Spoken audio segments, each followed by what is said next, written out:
Hanya ya saya menghimbau pada anak-anak muda sekarang, jadilah anak muda yang cerdas, yang kreatif, punya cita-cita, punya niat yang baik untuk diri sendiri dan untuk keluarga dan orang lain.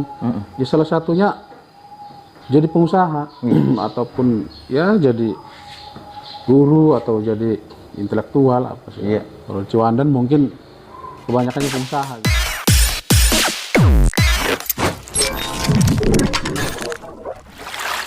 Assalamualaikum warahmatullahi wabarakatuh. Saya Herman Yakub dari BJTV Berani Jujur. Hari ini kita bertemu dengan salah satu pengusaha terkenal di wilayah Ciwandan, Kota Cilegon, yang bernama Haji Muhammad Salim, yang biasa dipanggil sehari-hari adalah Abah Salim.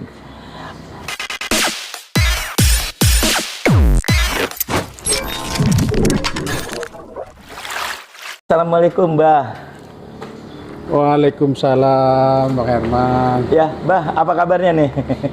Alhamdulillah Bang Herman, kabar saya sampai hari ini alhamdulillah baik. Abah ini kan terkenal sebagai seorang pengusaha yang memang notabene-nya sibuknya luar biasa.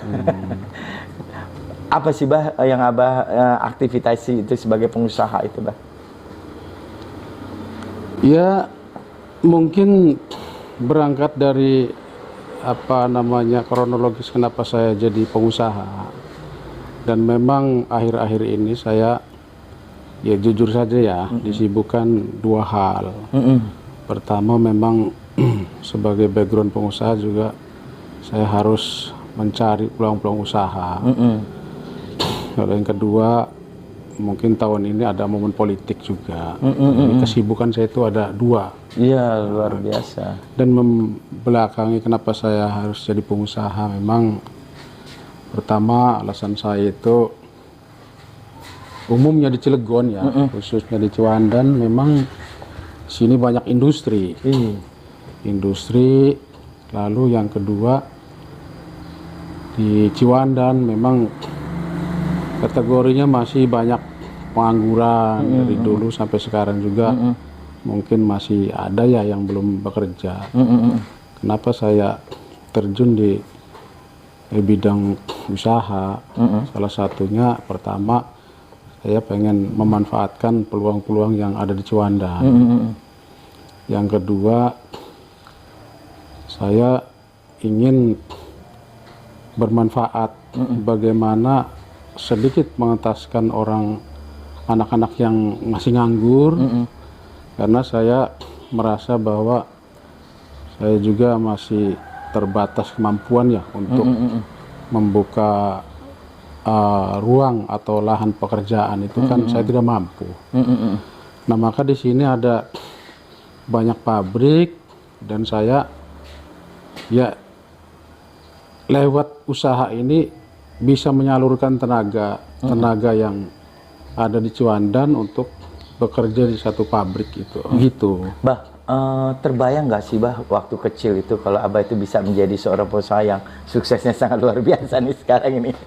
Sebetulnya saya tidak terbayang, Mbak Herman. Dulu itu memang saya tidak ada cita-cita untuk jadi pengusaha.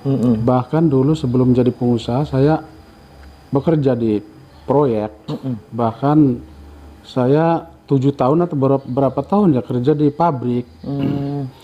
Cuman begitu melihat peluang-peluang di Ciwandan ini, ada satu peluang yang memang saya itu harus bisa mengambil peluang itu, maka dari pabrik saya berhenti. Jadilah pengusaha. Lalu cita-cita saya dari kecil memang tidak ada untuk jadi pengusaha. Ya. Cuman memang apa yang saya bilang tadi, melihat peluang-peluang di sini, saya harus jadi pengusaha.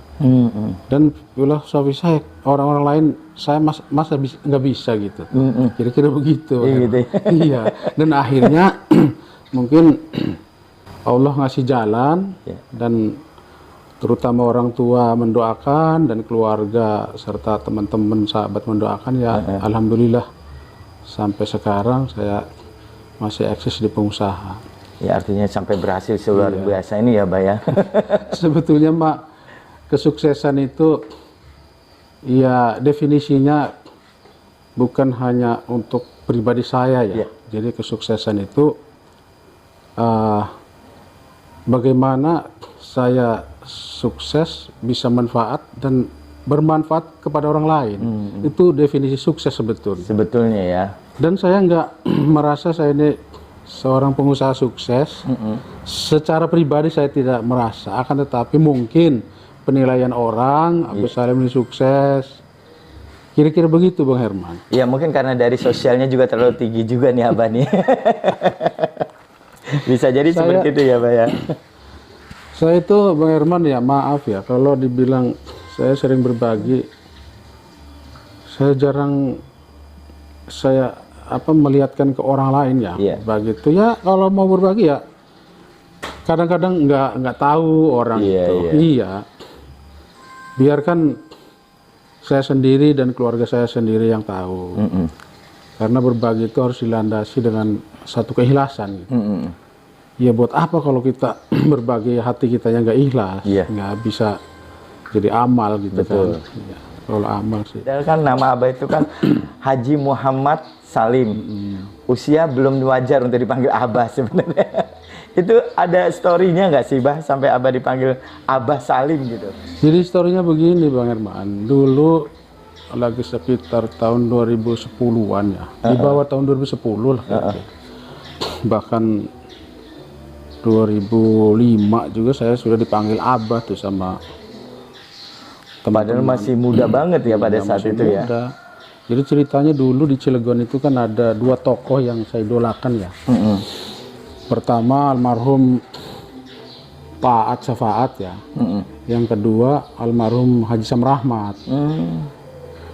Jadi ceritanya supirnya Haji Sam Rahmat namanya Ucok. Namanya Manahrawi tapi dipanggilnya Ucok juga tuh. Luar biasa juga ya. Iya. Jadi karena saya tuh dianggapnya merangkul, dari dulu tuh merangkul anak-anak yang di bawah saya umurnya, apalagi yang di atas saya umurnya, saya punya filosofi saya harus menghormati orang yang di atas saya umurnya dan menghargai sama kepada orang yang di bawah saya umurnya. Sehingga Ucok ini membuat label ke saya itu dipanggilnya Abah gitu tuh. Mungkin penilaiannya dari situ Bang. Iya. Jadi saya ini dianggapnya bisa merangkul anak-anak terutama. Jadi ya namanya Abah itu kan orang tua sebetulnya. Iya, bagian jadi mungkin bisa di orang tuakan. Kira-kira begitu. Dengar kan ada bagian daripada di Kadin juga ya Bah ya. Itu bagaimana Bah? Di Kadin sendiri seperti apa Bah? Alhamdulillah saya di samping pengusaha dan saya juga masuk organisasi Kadin ya. Saya di Kadin itu sudah lama sebetulnya Bapak Herman. Semenjak periode Haji Sam, terus Pak Mumu, sekarang Pak Sahruji, ketua Kadin yang di Cilegon sekarang ini Pak Sahruji. Kenapa saya harus masuk ke organisasi Kadin itu? Ya di samping untuk mempermudah usaha ya, karena memang kalau di organisasi itu lebih mudah komunikasinya gitu tuh Bang Herman. Dan ya kita juga punya performan gitu tuh. Banyak teman, banyak ilmu yang diambil dari organisasi itu Bang Herman. Artinya bisa kita tukar pikiran atau sharing-sharing terhadap gitu ya Bang ya. Dan memang Kadin ini kan menaungi pedagang dan industri gitu tuh Bang Herman. Nah maka di situ ada biar bagaimana membangun satu ekonomi di Cilegon, karena Kadin itu kan keputusan presiden ya, yang memang mitra sejajar pemerintah. Iya, Undang-Undang Nomor 4 tahun 2004 itu memang Kadin ini ya harus membawahi satu pengusaha, pedagang, organisasi. Melihat dari sisi sebagai seorang bagian daripada Golkar sendiri, Bah. Untuk masa politik sekarang ini, pandangan Abah sendiri apa sih, Bah? Memang apalagi jadi pengusaha ya. Iya. Sebetulnya mah politik itu harus sebetulnya Bang Herman. Kita berpolitik itu harus. Karena apa? Kita ya bisa menyalurkan aspirasi itu kan lewat politik. Bahkan satu kebijakan pemerintah itu kan ya memang harus lewat politik gitu. Makanya sebetulnya mah ya orang itu bisa dikatakan ya wajib sih enggak, tapi harus berpolitik. Betul. Kenapa? Lewat politik itu bisa menyalurkan aspirasi. Makanya kalau saya di Golkar itu sudah lama jadi pengurus organisasi Golkar. Cuman dari dulu saya memang tidak terjun langsung mencalonkan anggota dewan atau wali kota segala macam, tidak. Cuman 2024 ini memang saya mencalonkan anak saya. Kenapa Abang nggak ikut juga gitu loh, Bah? Kalau saya memang fashionnya dari dulu juga ya main belakang aja lah gitu. Iya. Saya di pengusahanya, tapi jadi sekarang mendorong anak aja ya. Kalau dulu kan saya punya saudara Pak Haji Isro, sekarang yang jadi ketua DPR. Iya. Itu masih saudara, dan dari dulu juga saya berpolitik sama dia. Tapi ya beliau yang terjun ke mencalonkan sebagai anggota DPRD, terus sekarang jadi ketua DPRD. Nah sekarang kelihatannya beliau tidak mencalonkan lagi, maka anak saya yang didorong gitu, menggantikan daerah Ciwandan. Bisa dikatakan regenerasi lah ya. Regenerasi beliau ya di anak saya itu, karena memang di samping keluarga, keduanya ya satu kampung gitu Bang, sama Pak Haji Isro atau DPR sekarang. Ceritanya begitu. Iya, padahal Bang Abah juga kan bisa sih kalau untuk jadi seorang legislatifnya gitu kan. Ada tampangnya juga, passionnya gitu. Insya Allah anak saya juga, karena saya dari kecil saya didik harus ya punya etika, tata krama, akhlak. Karena di politik juga harus pakai akhlak lagi gitu. Ya, milih siapa nih Bah presidennya? Untuk Abah sendiri seperti apa nih? Aduh, kalau ke situ saya nggak tahu nih jawabnya nih. Secara kelembagaan Golkar memang mendukung Prabowo ya. Secara lembaga atau organisasi Golkar mendukung Prabowo. Tapi biasanya kalau presiden itu bukan melihat di partainya ya. Lebih kepada figurnya gitu Pak Herman. Ya terserah masyarakat aja. Kalau saya pribadi mungkin ya namanya saya di organisasi Golkar ikut juga ya, ikut juga lah mungkin. Tapi kalau dipandang dari sosok sebagai seorang Prabowo sendiri, kita tidak bicara masalah dia lembaga ya Bah. Ada sudut pandang nggak Bah melihat sosoknya daripada Prabowo sendiri itu? Sebetulnya tiga-tiganya memang punya kapasitas untuk jadi seorang presiden ya. Tapi kan semua kandidat calon presiden itu ada kurang lebihnya. Iya, betul. Ya mungkin manusia biasa ya.